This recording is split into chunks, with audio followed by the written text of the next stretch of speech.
बड़ी बहस को लेकर हाजिर मैं हूं निहारिका महेश्वरी। यूं तो प्यार का बंधन सबसे पवित्र बंधन होता है, लेकिन अगर मोहब्बत की बुनियाद में कोई साजिश हो, कुछ और साधने की कोशिश हो, तो यकीनन ऐसे इश्क पर हजार सवाल उठेंगे। लव जिहाद का मसला भी ऐसा ही है। अब इसका मतलब सोच समझकर दूसरे समुदाय की लड़कियों को प्रेम जाल में फंसाना और फिर उनका धर्मांतरण करा देना है। इस मामले में सबसे ज्यादा हंगामा मचा है रांची की शूटर तारा शाहदेव के दर्द के सामने आने के बाद। अब सवाल ये है कि क्या वाकई लव जिहाद जैसी कोई मुहिम चल रही है, और ये कोरी क्या अफवाहबाजी इसे हम कह सकते हैं। एक जिम्मेदार चैनल होने के नाते इस मसले के हर पहलुओं से आपको हम रूबरू कराएंगे।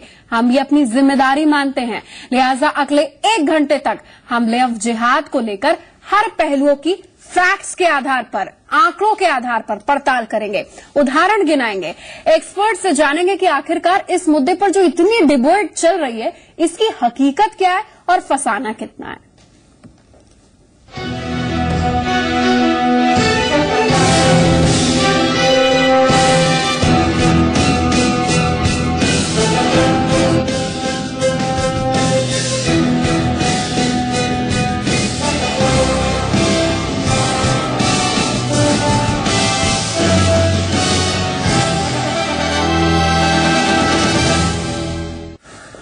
रांची के तारा शाहदेव के मसले ने लव जिहाद का मुद्दे पर देश भर में बहस छेड़ दी है, लेकिन आपको जानकर ये हैरानी होगी कि इस तरह के मामलों पर ना तो हंगामा नया है और ना ही बहस नहीं है। भोपाल में ऐसे मसले ने 2 कॉलेजों का भूगोल तक बदल दिया है। एक रिपोर्ट देखिए, समझिए, एनालाइज करिए और फिर हम फैक्ट्स लेकर आएंगे। लव जिहाद का मुद्दा जेरे बहस है। बेहतर कितना हो जब प्यार ही क्रांति बन जाए, लेकिन प्यार के अफसाने में भी धार्मिक कट्टरपंथ ने बड़े शातिर तरीके से अपनी जगह बना ली। खूबसूरत लफ्जों में लिपटे इसी कट्टरपंथ को नाम दिया गया लव जिहाद, जिसकी कसौटी है एक शख्स का दूसरे शख्स की हर पहचान निगल जाना। कहा तो यही जा रहा है। रिचार्ज हम जब कराते हैं तो स्कूलों के आसपास आप देखें कि मुस्लिमों ने मोबाइल की दुकानें खोल ली है। रिचार्ज वाउचर हम जब कराते हैं तो हिंदू लड़की का नंबर ले लिया जाता है। आप बताइए मैडम, आपका क्या नंबर है? रिचार्ज कराने के लिए मुझे नंबर देना पड़ेगा। जब हम नंबर देते तो उस नंबर को नोट कर लिया जाता। उस नंबर को नोट करके एक इनकी गैंग जो चल रही है वो कलेक्ट करती है, उस दुकानदार को उसका पैसा देती है। उस लड़की को प्रयास किया जाता है 8 दिन 10 दिन। अगर वो लड़की उस चंगुल में नहीं फंसती तो दूसरी के लिए प्रयास किया जाता। अगर 10 लड़कियों के नंबर में से एक लड़की भी लव जिहाद के अंदर में आ जाती है तो हम उनका कार्य हो जाता है। अरबों रुपए पैसा बाहर से आ रहा है। पूरी डिटेल्स है मेरे पास, लिखित में डिटेल्स रखा हुआ हूँ। भोपाल शहर में भी कुछ इसी तरह की तस्वीरों ने तकरीबन 10 साल पहले कुछ संगठनों की नींद उड़ाई थी। नतीजा ये हुआ था कि 50 साल से मौजूद MLB कॉलेज को मजबूरन दूसरी जगह शिफ्ट करना पड़ा था। उस दौर में लव का नतीजा था कि बड़ी संख्या में धर्मांतरण के मामले सामने आए। भोपाल में जब नवाब पटौदी साहब चुनाव लड़ रहे थे उस समय एक सूची जारी की थी हिंदू संगठनों ने। 700 से ज्यादा बच्चियां लव जिहाद का शिकार उस समय हुई है। ये ऐसा टाइटल था उसका कि कब तक और आयसा बनेंगी, वो सूची है। भोपाल में बाकायदा इसका एक रैकेट है, प्रशिक्षित रैकेट है। उनको पास फंडिंग है, उनके पास फंडिंग के साथ स्टेप्स डिसाइडेड हैं, वो प्रशिक्षित हैं। हमने उसमें से कई शिकारों को बचाया है, इसलिए हमें बहुत बारे में उसके बारे में जानकारी है। ये लव जिहाद कोई कल्पना नहीं है, कोई किसी को अपमानित करने की बात नहीं है। निश्चित रूप से भोपाल में काम हो रहा है। भगवा कैंप का दावा था कि 1996 से 2004 के बीच करीब 439 हिंदू लड़कियों ने प्यार में धर्म की सीमाएं लांघी। इसमें 90% छात्राएं महारानी लक्ष्मीबाई कॉलेज की थीं। इस खुलासे के बाद हिंदूवादी संगठनों और संघ के दबाव के चलते MLB कॉलेज को गिरनौली इलाके से सिविल लाइंस में शिफ्ट कर दिया गया। इसके लिए ABVP ने बाकायदा अभियान चलाया था। माताएं बहनें थीं जो MLB कॉलेज में पढ़ती थीं, उनका धर्मांतरण कराया जाता था। बहला फुसला करके उनसे प्रेम, नकली प्रेम करके, एक फर्जी प्रेम करके उनको अपने धर्म में धर्मांतरित कराया जाता था। कॉलेज शिफ्ट होने ने धर्मांतरण के मामलों में करीब 60% की कमी की। मोस्टली है बिकॉज यहाँ पे ऐसा कोई भी एटमॉस्फेयर नहीं है कि बॉयज आके खड़े होते हैं। वो पहले से बहुत ज्यादा चेंजेबल है। सिक्योरिटी भी काफी अच्छी है, ना बॉयज को खड़े होने देते हैं, वो लोग खुद भगा देते हैं। सिक्योर तो है क्योंकि बाहर मेंशन लड़के खड़े नहीं होते हैं आजकल, मतलब पहले होते थे लेकिन अब सिक्योरिटी टाइट हो गई यहाँ पे, तो अभी ऐसा कोई फालतू नहीं दिखता है यहाँ पे। बहुत अच्छा है, पहले से तो अच्छा है। वहाँ पहले जो बुधवार में कॉलेज था उसका माहौल भी अच्छा नहीं था, यहाँ पर तो बहुत अच्छा और सब फैसिलिटी है। मिली जुली तहजीबों में कट्टरपंथियों ने तरकीब निकाल ली। जो हासिल हुआ उसने बहस का मुद्दा दे दिया। प्यार किसके खांचे में, किस धर्म को फायदा, किस मजहब को नुकसान। धर्म के कट्टर चालबाजों को ये भी करतब दिखाना था, सो दिखाया। आप जो कहें, लव जिहाद या कुछ और, आपकी मर्जी। लेकिन हालिया मामलों ने गली मोहल्ले चौपालों पर चर्चा तो छेड़ी ही है। इन्हीं सड़कों से गुजरकर आने जाने वाली कई लड़कियों ने पहले प्रेम विवाह किया, फिर धर्मांतरण, जिसके लिए यहाँ के माहौल को जिम्मेदार ठहराया गया। इसी जिम्मेदारी को कबूल करते हुए एमएलबी कॉलेज की जगह को बदल दिया गया और एक नई जगह सिविल लाइंस में कॉलेज को शिफ्ट कर दिया गया। लड़कियां आज वहां बेहद खुश हैं और वहां के माहौल को काफी संतोषजनक बताती हैं। कैमरा पर्सन लवली सैनी के साथ मैं वर्मा, जी मीडिया, भोपाल। लव जिहाद का सच और इस बेहद ही संवेदनशील मुद्दे पर हमारे साथ पैनलिस्ट जो जुड़े हैं उनका परिचय आप तक करा देते हैं। हमारे साथ नोएडा स्टूडियो में वीएचपी के मीडिया प्रभारी विनोद बंसल साहब हैं। नोएडा स्टूडियो में all India Muslim personal law board के सदस्य एजाज अरशद साहब मुफ्ती साहब हैं, आपका स्वागत है। भोपाल स्टूडियो से धार्मिक विश्लेषक बीएल तिवारी साहब और रायपुर स्टूडियो से मस्जिद कमेटी के संस्थापक सदस्य एजाज मिर्जा बेग हैं। सबसे पहले एजाज साहब, आपकी परिभाषा क्या है लव जिहाद? देखिए, लव जिहाद का मतलब ये नहीं है। लव तो एक सामान्य प्रक्रिया है। इसमें क्या है कि लव का मतलब ये होता है कि लव को किसी धर्म से नहीं देखना चाहिए, ना किसी धर्म से जोड़ना चाहिए। लव एक पाक भाषा है और उसको धर्म से ना जोड़ा जाए तो बेहतर होगा। हाँ।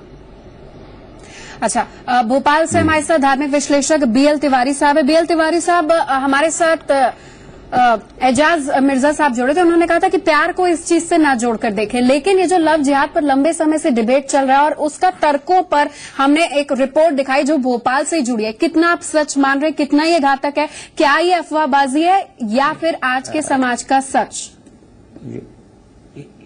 हिंदू समाज के संस्कारों में बड़ी समग्र भाषा में बात करने की बहुत अच्छी तरीका है और हमारे पूर्व वक्ता ने जो कहा वो अपनी जगह पर ठीक है। लेकिन मुसलमान में, इस्लाम में जिहाद एक धर्म का बहुत बड़ा हिस्सा है। उनके 4 कारण होते हैं: रोजा, नमाज, जकात और जिहाद।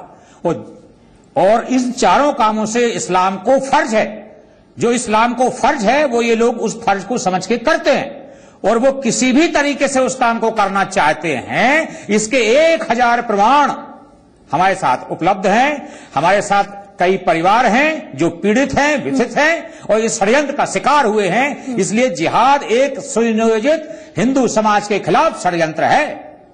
अच्छा, एजाज अरशद जी, इस बात पर मैं आपकी प्रतिक्रिया जानना चाहूंगी। शिकारों ने, हमने एक रिपोर्ट भी हम अपने दर्शकों को दिखाई कि भोपाल में वो रास्ते बदल लिए गए, तब इस तरीके की चीजें रुकी। 700 धन परिवर्तन के मामले थे क्योंकि जो लड़कियां थी वो मुस्लिम एरिया से होकर गुजरती थी। एक स्कूल की बात है, रास्ते बदले तब ये चीज हटी। क्या ये एक षड्यंत्र मान रहे हैं आप इसको?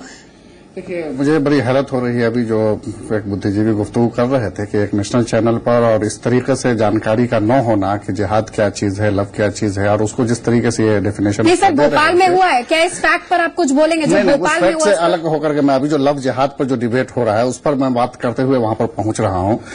सबसे पहले तो हमें ये सोचना होगा कि इसको जिहाद से किस माना कर जोड़ा गया। जिहाद, ये तो सही है कि जिहाद एक इस्लामिक टर्म है और मुसलमानों का एक मुकद्दस फरीजा है। वो जैसे उन्होंने कहा दूसरे फरीजा, यकीनन ये भी एक फरीजा है, लेकिन इसके लिए बहुत सारे टर्म और कंडीशन है।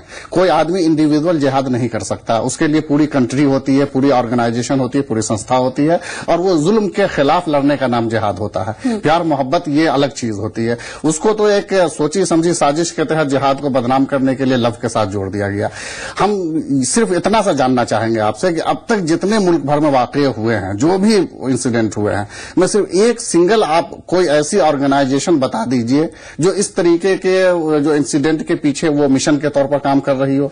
अगर कोई मुस्लिम ऑर्गेनाइजेशन मिशन के तौर पर इस तरह से काम कर रही है, तब आप कहेंगे कि हाँ यकीनन मुसलमान ऑर्गेनाइजेशन तो नहीं है, लेकिन आप रांची के तारा शहर मामले को क्या बोलेंगे? वो देखिए कितना फराड सामने आ रहा है, कितना फराड सामने आ रहा है। अब अभी आप अपने चैनल पे देख ले, जी न्यूज पे जो चल रहा है, कितने उसके फराड सामने आ रहे हैं कि वो पैसे के लिए 15 लाख रुपए मांगे, कब मांगे, और उसका नाम वो आज भी उसका नाम वो कोहली है, रकीबुल हसन नहीं है। देखिए ये सब चीजें जो ये फराड में आता है, इसका मजहब से ताल्लुक नहीं है। मैं आज भी कहता हूं कि अगर कोई आदमी, अगर कोई मुसलमान ही जबरदस्ती अगर किसी लड़की से ब्याह करता है, शादी करता है, उसको उसमें फंसाता है और उसका धर्म परिवर्तन करता है, इस्लाम में मैं एक जिम्मेदार मुसलमान होने के नाते, मुफ्ती होने के नाते मैं ये फतवा देता हूं कि इस्लाम में जबरदस्ती की, जोर जबरदस्ती की कोई गुंजाइश नहीं है। इस कुरान के अंदर वाज़ेह तौर पर कहना है कि कोई भी धर्म हम फॉलो करें वो हमारी निजी पसंद है, जबरदस्ती नहीं किया जा सकता, बिल्कुल नहीं किया जा सकता जबरदस्ती। अगर कोई आदमी जिहाद करेगा या इस्लाम के लिए करेगा तो यकीनन वो इस्लामी कानून को फॉलो करेगा।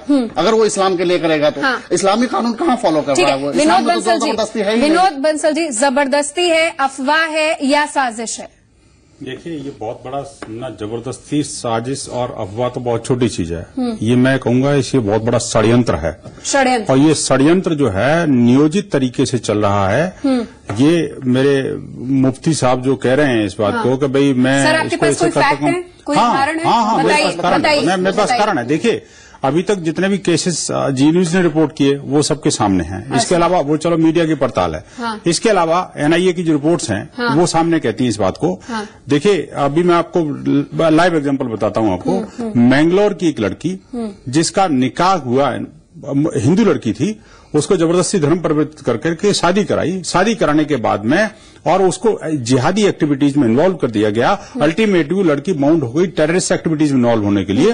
और एनआईए की रिपोर्ट्स है कि उस लड़की के नाम से उन्होंने 50 बैंक अकाउंट उसमें बिहार में खुलवाए और उन 50 बैंक अकाउंटों के माध्यम से पूरे देश भर में उसके आतंकवाद को फंडिंग करने के लिए उसको इस्तेमाल किया गया। अरब कंट्री से, पाकिस्तान से, बांग्लादेश से, कई जगह से पैसे आए और वहां पर जो है वो दुर्दांत आतंकवादी को सहायता करने के लिए किया गया। एक बात नहीं, अब फिर आप कहोगे कि एक एग्जांपल है। मैं और एग्जांपल बताता हूँ आपको। ऑब्जेक्शन क्यों नहीं किया उस लड़की ने? क्यों नहीं? अरे भाई लड़की क्या ऑब्जेक्शन करती है? लड़की को जबरदस्ती जबरदस्ती फंसाया जाएगा।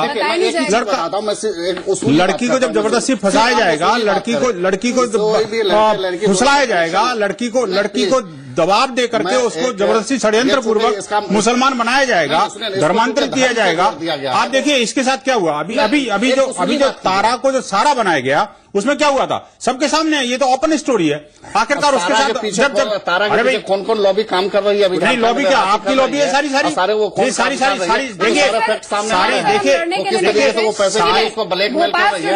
धार्मिक विशेषज्ञ बीएल तिवारी साहब है। बीएल तिवारी साहब, एक वेस्टेड इंटरेस्ट की कोई बात कर रहा है, कोई कह रहा है सिर्फ अफवाह, कोई कह रहा है कि इसके पीछे लंबे चौड़ा ऑर्गेनाइजेशन का खेल है और अल्टीमेटली एक्टिविटीज डाइवर्ट होती है टेररिस्ट को। क्या जो इस तरीके की शादियां हो रही हैं, क्या मुझे पर्याप्त थोड़ा सा समय दीजिए। मुफ्ती साहब को मैं वो रहस्य सामने रख देता हूं जो मुफ्ती साहब कह रहे हैं बड़ी सफाई के साथ और इस्लाम के पैरोकार कह के जवाबदारी से बात कर रहे हैं। मैं उनसे गुजारिश करूंगा, एक लड़का बाकायदा भोपाल में, नहीं मध्य प्रदेश में, केवल भोपाल की बात मैं नहीं कह रहा हूं, मध्य प्रदेश में बाकायदा बड़े बड़े शहरों में इनके लड़के मोटरसाइकिलों पर घूम करके लड़कियों को बिठाकर कॉलेजों के चक्कर लगाकर क्लबों में पिकनिक स्पॉट पर ले जाकर के उन लड़कियों को फंसाते हैं। पहले जन्मदिन की बधाई देंगे, फिर तीज त्योहारों की बधाइयां देंगे।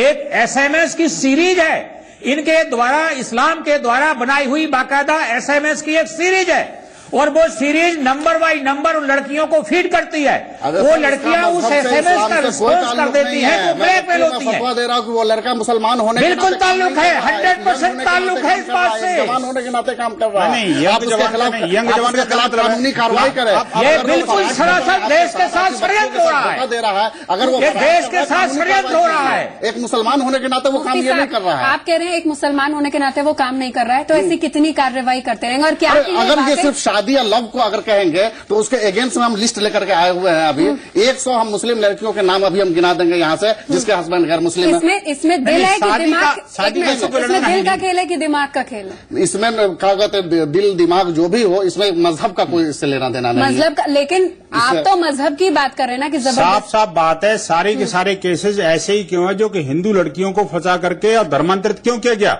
मुझे कुछ जवाब है इसको। कानूनी कार्रवाई आपके मदरसा में क्यों होता है इस काम को? क्या मदरसा में आपने इन्वेस्टिगेशन करवाया? मैं कहता हूँ, मैं तो भारत सरकार से मैं तो ये कहता हूँ भारत सरकार जो है ना इसका इन्वेस्टिगेशन करे। इन्वेस्टिगेशन आपकी जज के माध्यम से SIT का गठन होना चाहिए और वो SIT के गठन से ये पता लगाना चाहिए मदरसों के अंदर कितनी इलीगल एक्टिविटी चलती है, कितनी धर्मांतरण जो इन्वेस्टिगेशन 2004 की सरकार ने ये कह रहे हैं मुफ्ती साहब, वो सुनिए, हाईकोर्ट का निर्णय है। साहब मैं आपसे जानना चाहूंगी, चलिए जहाँ जबरदस्ती की बात आती है, ठीक है, आप इन्वेस्टिगेशन और कार्रवाई की बात करें। मैं जबरदस्ती की बात कह रहा हूँ मैडम, मर्जी निहारिका जी मेरी एक तरीके की शादी आती है और कोई प्रॉब्लम नहीं होती है, उस पर भी क्या कार्रवाई, उस पर भी क्या? नहीं, मैं कहता हूँ, सुनिए, अभी मुफ्ती साहब कह रहे थे कि इस्लाम में जोर जबरदस्ती की बात नहीं हो रही है। हाँ। सीरिया में जितने और इसमें इस्लाम के नाम पर बंदूक की नोक रख करके उनको कहा गया कि आप इस्लाम स्वीकार करिए नहीं तो गर्दन कत्ल कर दी जाएगी। तो हजारों लोगों को गोलियों मार मार के उनको इस्लाम कबूल करने के लिए कहा गया। ये कहते हैं कि इस्लाम में जोर जबरदस्ती नहीं है, इस्लाम में जोर जबरदस्ती नहीं है। 3 तरीके हैं इसमें। नहीं, इस्लाम क्या वहाँ अलग है? ये भारत का इस्लाम अलग है क्या? अरे भारत का इस्लाम अलग है क्या, ये बताइए। अरे सीरिया का होगा तो वो अपने होने वाला जो बंदूक नहीं उठाएगा। इराक का ये जिहाद अलग है क्या? अमेरिका जो बमबारी कर रहा है तो अमेरिका के खिलाफ गोली नहीं उठाएगा क्या? घर में बैठ करके बम का इस्तेमाल ये जिहाद अलग है क्या? ठीक है, पाकिस्तान से हजारों हिंदू शरणार्थी आ रहे हैं, उनको खोज तक मचा रहे हैं। ये इस्लाम चट्टरपंथियों ये इसका कोई मतलब नहीं है। नहीं, देखिए इस डिबेट का मकसद फैक्ट फिगर पर है, इस पर एक निष्कर्ष की बात है और लव जिहाद के सच को जानने की कोशिश है। हम पैनलिस्ट से उम्मीद है कि अगर तर्क हैं तो बातें, जो आवाज है वो ऊंची नहीं होनी चाहिए, क्योंकि तर्क अपने आप में बोल देते हैं। BL तिवारी साहब, जब इंटरकास्ट नहीं, मैं इंटर रिलीजन शादियों की बात कर रही हूँ और वो मन मर्जी से होती है, तो क्या आप भी उसे लव जिहाद की कैटेगरी में रखेंगे जहां कपल्स खुश है? या फिर 1-2 उदाहरण जैसे कि रांची का हुआ या फिर दूसरे उदाहरण, उसको कोई खुश नहीं होता। जो भी हिंदुस्तान के संस्कृति में पले बड़े बच्चे हैं वो कभी माँ बाप की देहली लांग करके कभी खुश नहीं हुए, कभी प्रसन्न नहीं रहे, उनके परिवार कभी नहीं चले, उन्होंने अपनी सामाजिक मान्यता खो दी, उनको समाज स्वीकार नहीं करता, उनको बहुत बड़ी परेशानियां जीवन में आती हैं। दूसरी बात आप मुफ्ती साहब कह रहे थे तो फिर किस बात पर आप धार्मिक सौहार्द की बात करते हैं? रायपुर से मस्जिद कमेटी के संस्थापक सदस्य एजाज मिर्जा बेग हैं। एजाज साहब, आपका क्या कहना? अभी तक जितनी बातें हुई, कोई कह रहा है कि एक ऑर्गेनाइजेशन इस पर काम कर रहा है, जबरदस्ती हो रही है, साजिश है, कोई मन मर्जी की बात कर रहा है, कोई कह रहा है कि इसका मजहब से, लव जिहाद का मजहब से नहीं लेना देना है, इसको मजहब के तराजू पर आप ना तौलिए। क्या कहना है आपका? देखिए, क्या है कि ये जो डिबेट चल रहा है, ठीक है, लेकिन इसको धर्म के नाम से तो ना तोला जाए। और दूसरी बात है, अगर अदर कास्ट कोई शादी करता है, प्यार मोहब्बत से शादी होती है, तो उसको ये ना समझा जाए कि इसमें कुछ षड्यंत्र के तहत इसको ऐसा किया गया। हाँ। और इस्लाम धर्म में तो ये सब बिल्कुल मनाही है। अगर दिक्कत पुराने जमाने में भी लोग ऐसा है कि माँ बाप लड़की पसंद करते थे, तब लड़का लड़की देखता भी नहीं था। इंटर रिलीजन हम शादी कर रहे हैं एजाज साहब, तो अगर दिक्कत नहीं आती तो बहुत अच्छी बात है, लेकिन अगर दिक्कतें आती हैं तो फिर क्या हो? तो फिर कौन किसके जाए? आप रांची के एग्जाम्पल को देख रहे हैं, आप इस केस की सबसे बड़ी वजह किसे मानते हैं? देखिए, क्या है, अगर इंटरकास्ट शादी अगर होती है तो इसको पहले चाहिए कि आपस में बैठ के इसको रोका जाए और ऐसा हादसा ना हो और ऐसी जो शादी ब्याह का मामला इंटरकास्ट वाला है उसको आपस में बैठ के ही समझौता करके उसको दूर करना चाहिए, ना कि वो आखिरी पायदान पर तक जाके वो शादी कर ले। इसको पहले ही माँ बाप का फर्ज बनता है कि बच्चों को बच्चियों को रोके, और अगर पता लगता है तो इसको पहले ही। ठीक है विनोद बंसल जी, यहाँ कहा जा रहा है कि बैठकर निष्कर्ष निकालना चाहिए। देखिए एक मिनट में बात सुनिए। वीएचपी, आप अपने आप को सनातन धर्म के सबसे बड़े अगुवा मानते हैं, मैं आपसे जानना चाहूंगी कि शहनवाज हुसैन, मुख्तार अब्बास नकवी खुश है अपनी शादी को लेकर, इंटर रिलीजन विवाह हुआ है, सोशल मीडिया पर अब ये वायरल हो गया, क्या आप इसको भी बोलेंगे कि षड्यंत्र के तहत फंसाया गया, ये भी लव जिहाद है? देखिए मेरी बहन, बात को शादी को लव जिहाद से मत तोलिए। शादी एक अलग चीज है, लव जिहाद बिल्कुल एंटायरली डिफरेंट चीज है। शादी तो किसी नहीं, देखिए शादी का किसी से कोई लेना देना नहीं है, वहाँ विशुद्ध रूप से प्यार और सामाजिक परंपराएं इन्वॉल्व हैं। वो किसी के साथ कुछ भी हो सकता है। लेकिन जहाँ लव जिहाद की बात आती है तो वहाँ पर बहुत गहरा षड्यंत्र नजर आता है।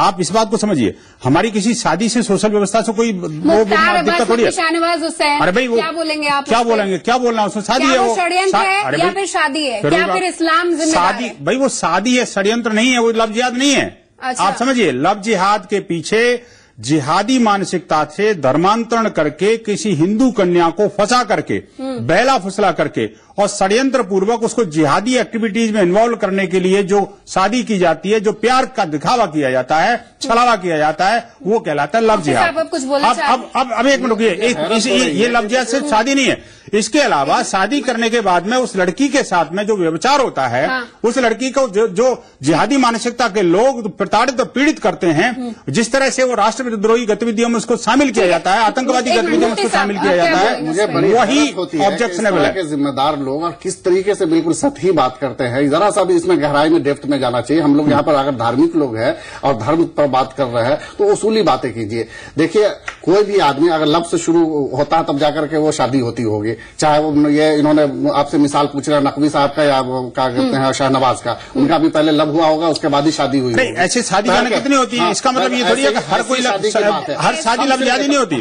ऐसी शादियों में कुछ केसेस पर आप बात कर रहे हैं कि आप पूरी इस तरीके की शादी पर प्रश्न चिन्ह लगा रहे हैं? नहीं, शादी पर प्रश्न चिन्ह नहीं लगा, जिहादियों पर प्रश्न चिन्ह लगा रहा हूँ। बात शादी की नहीं है, बात लव जिहाद का सच। ये हमारी विशेष पेशकश है जिस पर बात करें। अफवाहबाजी है, इसमें कहीं भी सत्य है, क्या फैक्ट्स हैं किसी के पास, या फिर भ्रमित करने की एक साजिश है? इस लव जिहाद को समझने की कोशिश करते हैं, क्योंकि आज ये मुद्दा छाया हुआ है, इसे पॉलिटिसाइज किया जा रहा है, उसको लेकर विरोध भी हो रहा है। तो बेहतर है कि विरोध को कुचलने की बजाय एक निष्कर्ष पर निकला जाए, और इसका सचमुच में क्या सच है, क्या इससे आम आदमी, कैसे धर्म, कैसे शादी, कैसे दिल दिमाग का वास्ता है, क्या एक बड़ा षड्यंत्र है, इस पर चर्चा करें। पैनलिस्ट हमारे साथ जो हैं जिनसे हम चर्चा करें, अभी तक बहुत बहस हो गई लेकिन अब तर्कों पर बात। नोएडा स्टूडियो से वीएचपी के मीडिया प्रभारी विनोद बंसल साहब, इसके अलावा all India Muslim personal law board के सदस्य एजाज अरशद साहब, मुफ्ती साहब हमारे साथ हैं। भोपाल स्टूडियो से धार्मिक विश्लेषक बीएल तिवारी जी तो थोड़े से गुस्साए हुए हैं, और रायपुर स्टूडियो से मस्जिद कमेटी के संस्थापक सदस्य एजाज मिर्जा बेग। अच्छा बीएल तिवारी जी, आप थोड़ा सा हंसे, लेकिन पहले एक रिपोर्ट अपने 4 पैनलिस्ट को हम दिखाने की कोशिश करते हैं, उसके बाद तर्कों पर बात होगी। पहले प्यार, फिर धन परिवर्तन, और ना मानने पर ऐसा जुल्म जिससे सोचकर ही रूह कांप जाए। रांची का केस देखिए आप। रांची से आई पहली कहानी, पहली हो या फिर दूसरी हो या फिर कितने नंबर की कहानी हो पता नहीं, लेकिन आप फहरिस्त बढ़ती जा रही है। सहारनपुर, बिजनौर, ऐसी कुछ कहानियां सामने आई। अब सवाल ये कि क्या वाकई लव जिहाद नाम की ऐसी चीज है या ये जुबानी फितूर भर है? इस सवाल को पहले हम उठा चुके हैं, लेकिन अब इस रिपोर्ट के जरिए इसे समझने की कोशिश करते हैं। इश्क का नाम ले रहे इंतकाम, प्यार के फंदे में फंस रही है जान। एक मासूम सा एहसास अगर साजिश की जद में आ जाए, अगर सवाल उठने लगे, अगर कौमी नफरत की बू आने लगे, तो कुछ जरूरी सवाल यकीनन उठेंगे। सवाल ये कि क्या ये सब यूं ही है, या फिर ये धुआं कहीं आग लगने का इशारा दे रहा है? जरा फहरिस्त पर गौर करते हैं, फिर आगे की बात करेंगे। केस नंबर 1, तारा शाहदेव केस। रांची से आए इस मामले ने लव जिहाद को लेकर चल रहे हंगामे को एक पुख्ता जमीन दे दी है। शूटर तारा शाहदेव की रंजीत कुमार उर्फ रकीबुल हसन से शादी, फिर कथित तौर पर धर्म बदलने का दबाव और न मानने पर बेइंतहा जुल्म। सवाल उठ रहे हैं कि क्या वाकई प्यार के नाम को भी साजिश के गंदे खेल का हिस्सा बना दिया गया है। फिलहाल तारा शाहदेव मामले में पुलिस की एक नई दलील सामने आई है जो इस केस की उलझने और बढ़ा रही है। रूप से हिंदू है, ये हिंदू धर्म में ही जन्मा है, हिंदू धर्म में ही पला बढ़ा है। इसको इस्लाम धर्म के तरफ अपना पर्सनल झुकाव है। भी इसका कहना है कि शादी करने के पहले भी ये बात डिसाइड हुआ था कि दोनों तरीकों से शादी। केस नंबर 2, बिजनौर का मामला। बिजनौर के नूरपुर की एक लड़की ने भी कुछ ऐसे ही इल्जाम लगाए हैं। लड़की का आरोप है कि दूसरे संप्रदाय के युवक ने उसे प्यार के जाल में फंसाया और फिर धोखा दे गया। मैं बहुत पछता रही हूँ अपनी गलती पे। वो तो मेरे ऊपर भगवान की मेहर थी जो मैं वहाँ से निकल के आ गई, बच के आ गई, वरना उससे नरक जगह कोई नहीं है। केस नंबर 3, सहारनपुर का मामला। यूपी के सहारनपुर से भी कुछ ऐसा ही मामला सामने आया है। यहाँ एक लड़की ने दूसरे संप्रदाय के युवक पर धोखे से निकाहनामे पर दस्तखत कराने का आरोप लगाया है। मैंने सोचा कि कोई प्रतियोगिता होगी या कोई पार्टिसिपेट करना होगा, इसलिए सिग्नेचर किया। उसने ऐसा ही मुझे बोला। आंकड़ों की जुबान को सच माने तो कुछ सालों में पश्चिमी यूपी में, खासकर मेरठ, मुजफ्फरनगर, सहारनपुर में हिंदू लड़कियों के धर्मांतरण के मामले बड़े पैमाने पर सामने आए हैं। पुलिस दस्तावेजों में धर्म परिवर्तन के मामलों में सिर्फ मेरठ जिले से इस साल जुलाई तक 120 से ज्यादा धर्मांतरण के मामले सामने आए, जबकि 2013 में ऐसे 130 मामले दर्ज हुए थे। हालांकि ये कहना कि इन मामलों का ताल्लुक लव जिहाद जैसी किसी मुहिम से है, जल्दबाजी होगी। लेकिन इतनी बड़ी संख्या में आए मामलों को अनदेखा भी नहीं किया जा सकता। अब सवाल ये भी उठता है कि ये सिलसिला क्या काफी पहले से चल रहा है? जरा पहले हुए मामलों को लेकर अलग अलग टिप्पणियों पर गौर करिए। केरल हाई कोर्ट के जज ने दिसंबर 2009 में टिप्पणी की थी। कोर्ट के जज ने दिसंबर 2009 में टिप्पणी की थी कि प्यार की आड़ में राज्य में जबरन धर्मांतरण के संकेत मिल रहे हैं। ऐसे मामलों को स्वीकार नहीं किया जा सकता। केरल के पूर्व सीएम अच्युतानंदन ने भी इस दौरान टिप्पणी की थी और कहा था कि राज्य में कुछ ऐसे तत्व हैं जो दूसरे धर्मों के युवाओं को प्रभावित कर उन्हें पैसा देकर धर्म बदलवाते हैं। वहीं यूपी में 2006 में इस तरह का मामला उस वक्त सुर्खियां बना था जब इलाहाबाद के हाईकोर्ट के एक जज ने इसे लेकर टिप्पणी की थी।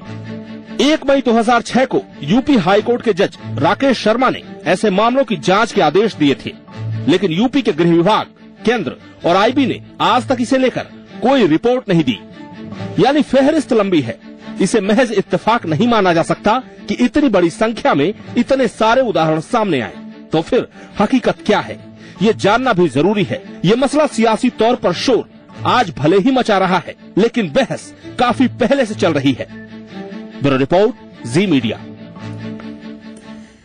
वापस अपने पैनलिस्ट पर चलते। All India Muslim personal law board के सदस्य मुफ्ती एजाज अरशद साहब हैं। एजाज जी, आपने कहा कि इसका धर्म से कोई लेना देना नहीं है, कोई साजिश नहीं, लेकिन अगर इस तरीके के मामले आए तो हम कानूनी कार्रवाई, इस्लाम कहता है कि कानूनी कार्रवाई करो, लेकिन उत्तर प्रदेश और बाकी राज्यों में इस तरीके के केसेज है, हम उसको नजरअंदाज नहीं कर सकते। जिस तरीके से एक डेमोक्रेटिक सेटअप में रहते हैं और हमारा कल्चर भी एक दूसरे के सामने रहता है, यहाँ पर हम रहते हैं, वहाँ पर आप रहते हैं, वहाँ पर एक दूसरे का गेट भी मिला होता है बसा औकात, वहाँ पर तो दिल दिमाग का मसला होता है। और हमारे पास ये लिस्ट अभी भी मौजूद है, जो अगर आप कहें तो मैं पढ़ के सुना दूं। कम से कम 100 मुस्लिम लड़कियों का नाम मैं सुना दूंगा, हाई प्रोफाइल लड़कियां जो गैर मुस्लिम यानी हिंदू के पास रह रही हैं। नहीं सर, तो इस रिपोर्ट पर बात करें, अलग नहीं करेंगे। मैं एक चीज बताता हूँ, ये मामले चिंता का विषय नहीं है। देखिए, ये चीज जब लड़की रोती है, हाँ, इस चीज को मैं कह रहा हूँ, बिल्कुल अगर किसी लड़की के साथ ऐसा हो रहा है कि उसके साथ जुल्म हो रही है, ज्यादती हो रही है, यकीनन वो चिंता का मामला है, उसके साथ ज्यादती होनी चाहिए, फराड का केस होना चाहिए। मैं एक चीज उसूली बात आपको बता दूं, कहीं पर कोई भी लड़का अगर लड़की दोनों में कोई कॉन्ट्रैक्ट या कनेक्शन होता होगा, शादी के लिए किसी मौलवी या मौलाना ही के पास जाते होंगे, वो किसी इमाम ही के पास जाते होंगे। जो इमाम होंगे वो बिल्कुल कुरान और हदीस से वाकिफ होंगे, वो अच्छी तरह जानते होंगे कुरान में क्लियर तौर पर लिखा हुआ है ला इकराहा फिद्दीन, यानी मजहब में कोई जोर जबरदस्ती नहीं है। अगर किसी को जबरदस्ती मजहब में दाखिल किया जाए तो उसको मजहब का नहीं माना जाएगा। इवन यहां तक के मैं बता दूं, सुने फैक्ट सुन लीजिए, जबरदस्ती कोई मिशन कर रहा है, कोई ये कर रहा है या हम कर रहे हैं। अगर कोई आदमी नौजवान अगर कहीं पर कुछ कर रहा है स्कूल कॉलेजेस का, ये मिशन का नाम बताइए ना।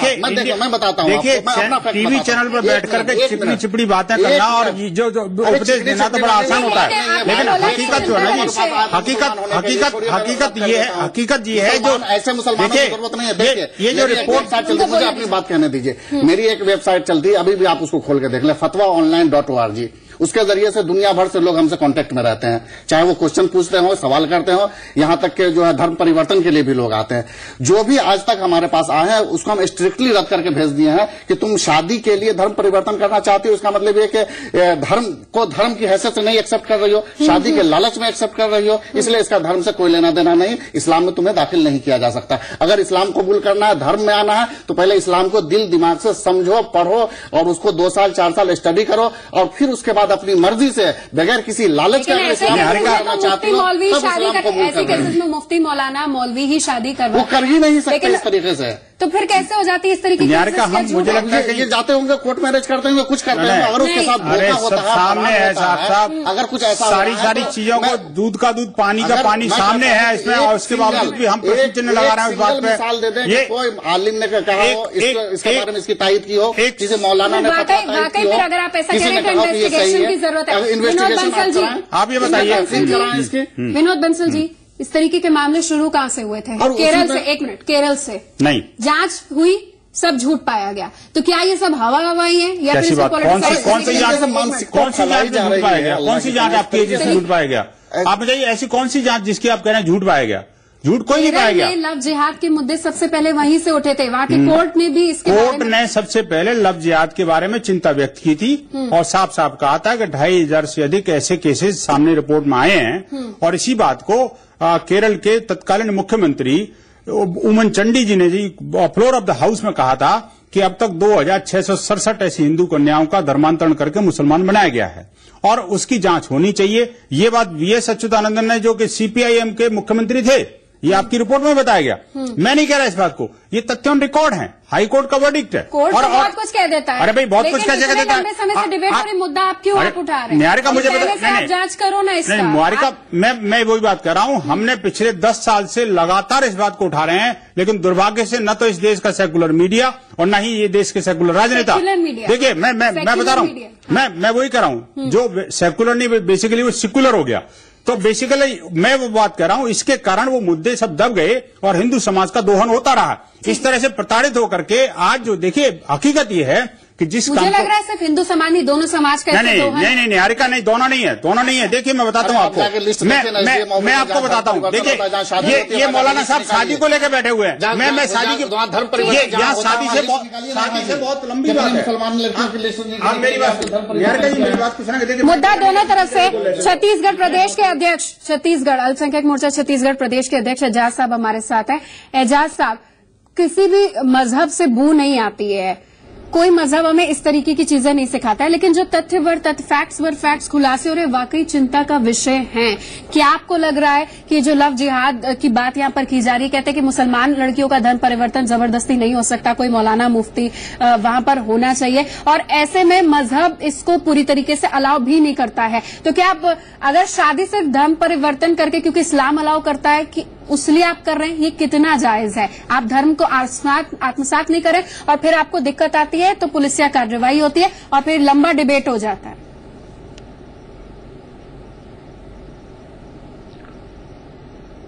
हेलो एजाज साहब, आवाज आ रही है आपको? जी जी जी जी जी।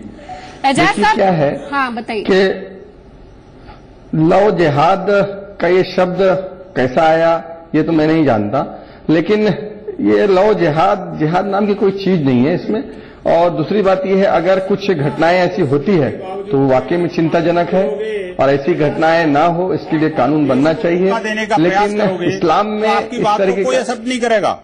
आप हकीकत से क्यों दूर भाग रहे हो? मैंने ये खुद जी न्यूज पिछले 3 दिन से पड़ताल कर रहा है, इंडिपेंडेंट कर रहा है, देश का सबसे बड़ा नेशनल चैनल है, और सारे क्या मजहब का इससे लेना देना है? बिल्कुल ना, मजहब से ही लेना देना है। निहारिका जी, बात यही है, पूरे देश भारत को दारुल इस्लाम बनाने का षड्यंत्र चल रहा है। देखिए, गलत नहीं बोल रहा, धार्मिक सौहार्द और सेक्युलरिज्म की बात कर रहे हैं। बात सेक्युलर की बात नहीं है, ये सब षड्यंत्र है इसमें। बीएल तिवारी साहब, अगर यही सब बातें हो जाएंगी, इतनी कट्टर सोच रहेगी, तो फिर सो कॉल्ड सेक्युलरिज्म की बात, धार्मिक सौहार्द की बात आप कर रहे हैं। हाँ, कहीं कहीं ऐसे केसेस आते थे जो ऐसे बदतर एग्जाम्पल पेश करते हैं कि डिबेट करनी पड़ती है, लेकिन फिर उस सौहार्द का क्या वाकई इसको मजहब के तराजू में तोलना वाजिब है? मैं कहना चाहूंगा। हाँ, बोलिए। मैं निवेदन करना चाहता हूं कि जब कोई घटना होती है तो यही हमारे राजनीतिक, यही संसद के, विधानसभा के प्रतिनिधि कहते हैं आतंकवादी घटना है, और जब उसके बुराई, उसका बुरा पक्ष सामने आता है तो बोलते हैं इसका धर्म से कोई लेना देना नहीं है, जबकि सारा वो करने वाला व्यक्ति जो है ना किसी खास मजहब की एक्टिविटी के नाते करना है। तो ये शब्द इसमें से हटाने की बात कहना चाहिए कि ये आतंकवाद नहीं है, ये निश्चित रूप से मजहब की बात है। दूसरी बात, ये जो षड्यंत्र है ये अंतर्राष्ट्रीय स्तर पर संतरित करोड़ों रुपए की फंडिंग इस काम के लिए हो रही है। तो ये एक तरफ जो लोकल स्तर पर, स्थानीय स्तर पर निकली है, तो क्या पूरा आरएसएस टेररिस्ट है? अरे सर, ये लंबा डिबेट है। विज्ञानंद जी का सत्य है, विज्ञानंद जी के ऊपर कोई आरोप नहीं है। जब ये कह रहे हैं कि ये कह रहे हैं साबित हो जाता है अपने कुकर्मों को छुपाने के लिए दूसरों को दूसरे डायरेक्शन में ले जा रहे हैं। एक मिनट, बीएल तिवारी साहब, मान लीजिए इंटर रिलीजन मैरिज हो गई, मन से हुई, दिमाग का इस्तेमाल नहीं हुआ, दिल का इस्तेमाल हुआ, क्योंकि शादी जो मन है उससे होती है, लेकिन उसके बावजूद अगर खुश रहते हैं तो ठीक है, वाह वाह है। लेकिन अगर कुछ गलत हो जाता है तो जिम्मेदारी किसकी है? जिम्मेदारी आप लोग के संगठन की है, दिल को दबाव डाला जाता है, दिल को बदला जाता है, दिल को भटकाया जाता है, अपनी सारी कला का उपयोग करके बच्चों को भटका करके। हाँ, भटकाई तो जा रहा है, और क्या हो रहा है निहारिका जी? निहारिका, यही तो बात है। देखिए, मैं बता रहा हूँ आपको कैसे भटकाया जाता है। बिल्कुल, मैं बताता हूँ, मैं प्रमाण के साथ बताता हूँ, मैं प्रमाण के साथ ये बात कहना चाहता हूँ, मैं प्रमाण के साथ ये बात कहना चाहता हूँ कि कैसे भटकाया जाता है। वाकायदा इनके एक सेटअप है, उस सेटअप के अंतर्गत जन्मदिन की बधाई, फिर त्योहार की बधाई, फिर त्योहार की बधाई के बाद फिर उनके एक एसएमएस की सीरीज जारी करेंगे, फिर उसमें लड़की जवाब दे देगी, लड़की जवाब देगी तो वो ब्लैकमेल होने लग जाएगी, और ब्लैकमेल होगी तो उसके ऊपर दबाव डरा के लालच देकर के उसको माया जाल में बता लेते हैं। जो है सबसे अच्छा ये है, नहीं बात लोग कुछ अच्छा काम करते हैं, जहाँ अच्छा काम करते हैं हम आपका सपोर्ट करेंगे। देखिए, यहाँ से एक उसूली बात कीजिए, धर्म, आप लोग भी धार्मिक लोग हैं, वैलेंटाइंस डे पर आप लोग डंडा बरसाते हैं, अरे उसूली बात, आप फिर ये विषय को भटका रहे हैं। मैं ऐसे हजारों एग्जाम्पल दे दूंगा जहाँ पर आतंकवादी गतिविधियों में सीधा मुस्लिम समुदाय इन्वॉल्व रहा है। इसका क्या मतलब है? ये सब कह रहे हैं कि भाई मुसलमान लड़कियों को भटकाया जाता है, हिंदू लड़कों को भटकाया जाता है। भटकाया जाता है तो किस तरीके से भटकाया जाता है? प्यार के मामले में कोई भटकाएगा? एक मिनट, प्यार के मामले में कोई भटका देगा, अगर भटकाएगा तो जिम्मेदारी किसकी है?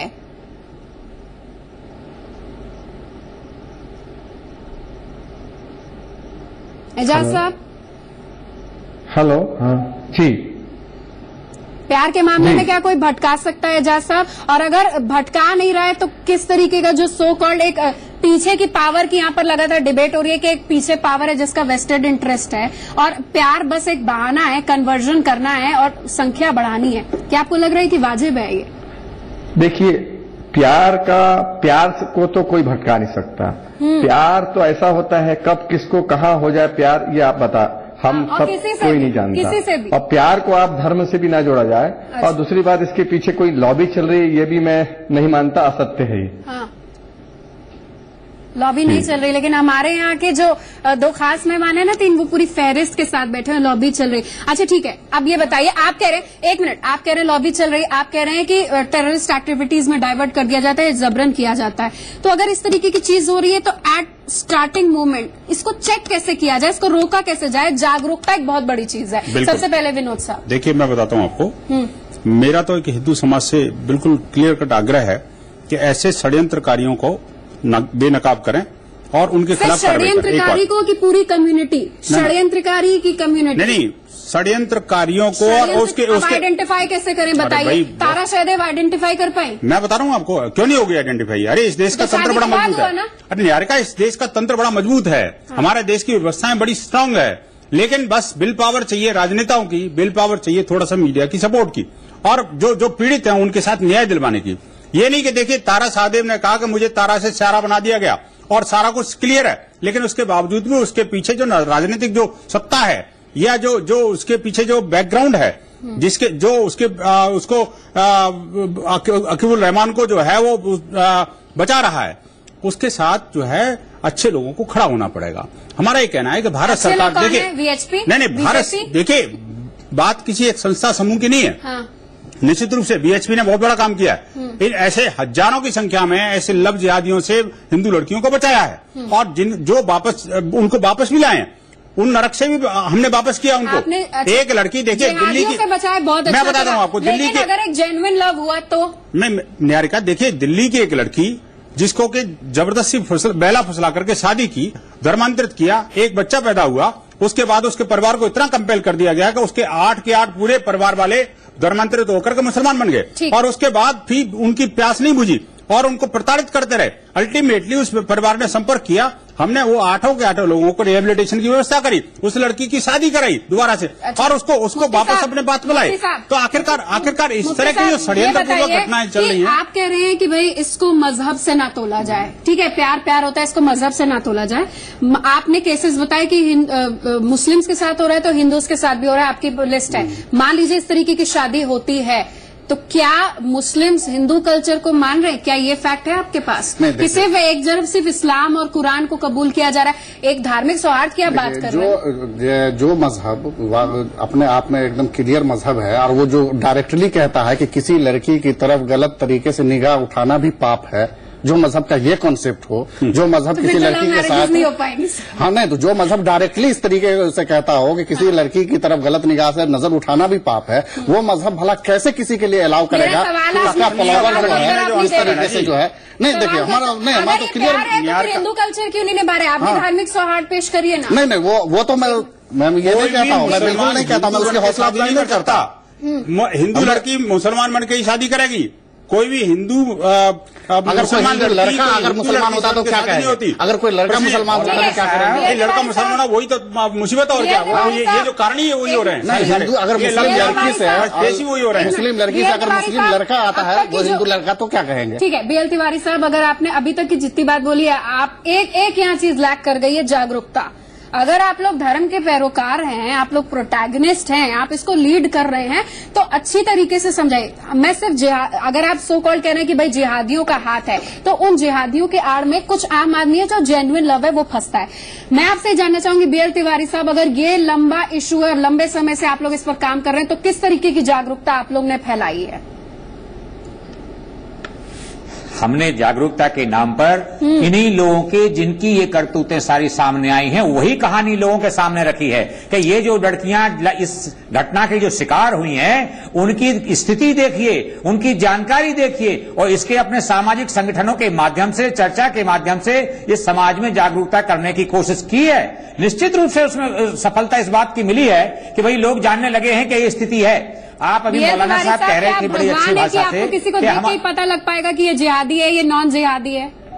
कैसे आप पता लगाते हैं भाई? उसके नहीं, ये घटना की आवश्यकता नहीं है। ये तो जो प्रक्रिया शुरू होती है, उसकी चर्चाएं शुरू होती हैं, वो घटना इस स्थिति जब पहुंचती है, उसके बीच में हमारा लोगों का पहुंचना होता है। जब घटना कहीं अंजाम देने की स्थिति में होती है, तब हम पहुंच पाते हैं। इसमें क्या दिक्कत है? इसमें क्या परेशानी है जानने में? वैलेंटाइन डे पर भी आप लोग इस तरह का देखो, आपने कैंपेन की बात करी, ये हमने पूरी किताब निकाली है और ये किताब निकाल करके तथ्यों के साथ हम जनता के सामने गए हैं और उनको कहा है देखिए कि किस तरह से आपके तथ्य विस्फोटक हैं कि एग्जाम्पल्स पर आधारित? और भाई एग्जाम्पल पर आधारित हैं, तो मीडिया रिपोर्ट पर आधारित हैं, कोर्ट के केसेस पर आधारित हैं, एनआईए की रिपोर्ट पर आधारित हैं, पुलिस इन्वेस्टिगेशन पर आधारित हैं और जो पीड़ित महिला हैं उनका बयान है, ये सारी चीजें उसमें डिटेल में रखी है। ये सारी एक चीज की डेफिनेशन दी हुई है और उसका ये देखिए यहाँ पे ये भी लिखा हुआ है कि किन के कहाँ पर किस तरह से और क्या लक्ष्य रखा गया है। कि अगर सिख युवती के साथ अगर लव जिहाद किया जाता है तो इतने मिलते हैं, अगर पंजाबी मुझे नहीं लग रहा कि ये इशू सॉल्व हो पाएगा। ये देखिए जो अरब कंट्री से जो करोड़ों रुपए आ रहा है, वो जो पैसा आ रहा है उसको रोकना पड़ेगा। जिम्मेदार नागरिक होने के नाते आपका या हमारा क्या फरीजा होता है कि पूरे मुल्क में इस तरह से नफरत फैला है? ये नफरत नहीं है, नफरत नहीं है, ये हकीकत है। 2 दिन से ऐसी नफरत जनता को हकीकत बताना बहुत जरूरी है। नफरत उन्होंने फैलाई है तो आप लोग फैला रहे हैं, आप लोग फैला रहे हैं। देश के अंदर सामाजिक वैमनस्य पैदा कर रहे हो। एजाज साहब, अगर सच कोई कोरा सच सामने आ गया तो क्या वो नफरत है? इस नफरत को फैलने से पहले रोकिए ना।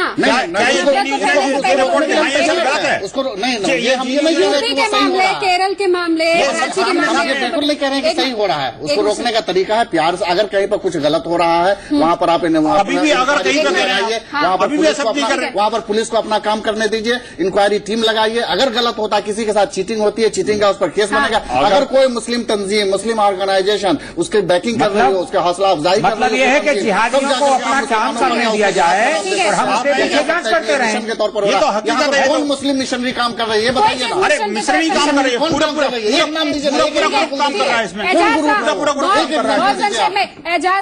एजाज साहब, हमें धार्मिक सौहार्द भी निभाना है। बाएं और दायां पैर है, डेमोक्रेसी है, बहुत अच्छे से सबको चलना है। हम एक पैर को पूरा लंगड़ा करके नजरअंदाज नहीं कर सकते हैं। हमें दवाई भी खानी है। इस समय में लग रहा है कि एक बीमार भारत हो गया है, दवाई खानी सेक्युलरिज्म के नाम पर, सूडो सेक्युलर के नाम पर। एजाज साहब, इसका हल क्या है? मैं जागरूकता की बात कर रही हूँ, मैं सावधानी की बात कर रही हूँ और जिम्मेदारी की बात कर रही हूँ।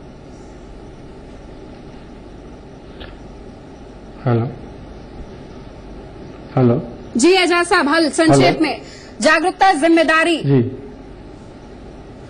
देखिए क्या है कि ये जो बात निकली है, हाँ, तो इस बात में हम सबको सोचने का विचार है, सोचने का जरूर सोचना जरूरी है कि ऐसी अगर बातें होती है तो इसको रोका जाए और इसको रोकने के लिए कुछ कड़े कदम भी उठाना चाहिए कि किसी के भी धर्म को ठेस ना पहुंचे और किसी के भी धर्म में आहत ना हो। इसलिए अगर ऐसी घटनाएं होती है तो इसको रोका जाए। और मैं तो कहूंगा कि पहले तो माता पिता का भी फर्ज बनता है कि लड़कियों पर या लड़कों पर ध्यान दे कि वो ऐसी घटनाएं ना करे, ना ऐसी घटनाएं हो। ध्यान दें, लगाम न लगाएं, ध्यान दें, लगाम न लगाएं। जिम्मेदारी, जागरूकता इस पर बहुत जरूरी है। लव जिहाद का सच, बहुत सारे फैक्ट फिगर पर हमने बात की, लेकिन हम उम्मीद करते हैं कि भारत एक अच्छी राह पर जाएगा और इस तरीके के केसेस, जो प्यार है ना, उसको मजहब के तराजू में ना आंका जाए और जिसने जिम्मेदारी ली वो जिम्मेदारी का पालन करो। इस तरीके के केसेस भारत को शर्मसार ना करे और ना हिंदू तो हिंदू है तो मुस्लिम है ये कहने का किसी को मौका दे। सबको साथ चलना है भाई। इसी के साथ इस विशेष पेशकश में बस इतना ही। चारों सम्मानित अतिथि हमारे साथ जुड़े। उम्मीद है कि इस पर आप एक अच्छी पहल करेंगे, जागरूकता फैलाएंगे, लेकिन नफरत नहीं। बहुत बहुत धन्यवाद आप सभी का हमारे साथ जुड़ने के लिए। इसी के साथ इस विशेष पेशकश में बस इतना ही।